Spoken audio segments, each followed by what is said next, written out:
The dream? To talk to our computers and interact with services like characters can in science fiction. We've got a ways to go, but competition will get us there faster. Amazon is supporting another Android phone, bringing Alexa to the HTC U11, so it's time to take a look at what you can and can't do by talking to software. How do these ecosystems currently compare? The U11 turns out to be a killer testbed for this kind of showdown, for being a powerful phone with great microphones and good speakers. Now, what we're talking about today is different than the Alexa companion app, which all phones can use. HTC joins Huawei in having a specialty app produced for more Echo-like interaction.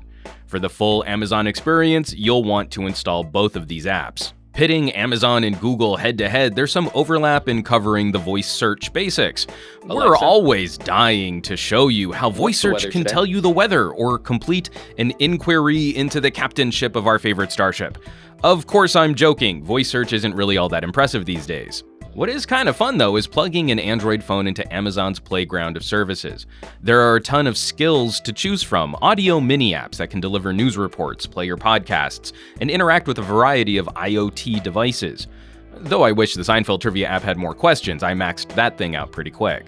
Alexa's vibe is really fluid, chaining together comments where Google Assistant is more of a one-and-done style interaction. And Amazon's outreach has been terrific, working with third-party developers to support smart home devices and fitness trackers.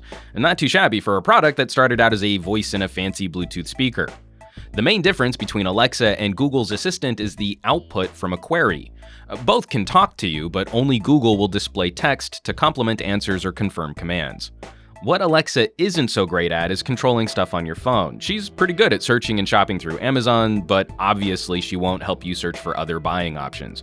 And while Amazon Music is expected, Alexa won't plug into other music services like Spotify or Pandora. Lastly, this is still a separate service which runs on the phone. HTC and Amazon have worked together to deliver voice activation, though it can't clear your lock screen. But integration is still very surface level when compared to Google's native voice interactions, like the ability to control phone hardware, enable and disable phone radios. Google Assistant is a native part of the operating system, and that helps quite a bit at working with all of the guts of Android, like the ability to open apps and message contacts. And messaging might be frustrating for some. Amazon has a service called drop-in calling, which is currently not supported on the phone build of Alexa. So let's wrap this up. Alexa, Google Assistant, which should you use? Well, why not both? The great thing about the U11, you get a triple whammy of software butlers to improve your interactions.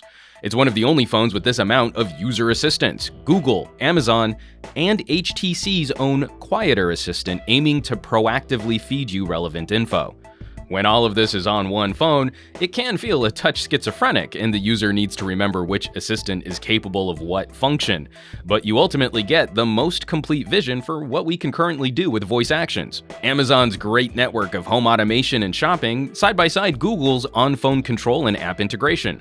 We've seen a lot of commentary which implies this is an either-or choice. But there's nothing really stopping you from using both. In the growing AI space of Siris, Bixbys, and Cortanas, this Amazon and Google combo is actually pretty handy.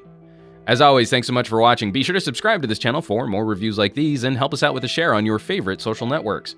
For Pocketnow, I'm Juan Carlos Bagnell, some gadget guy on Twitter and Instagram, and I will catch you all on the next review.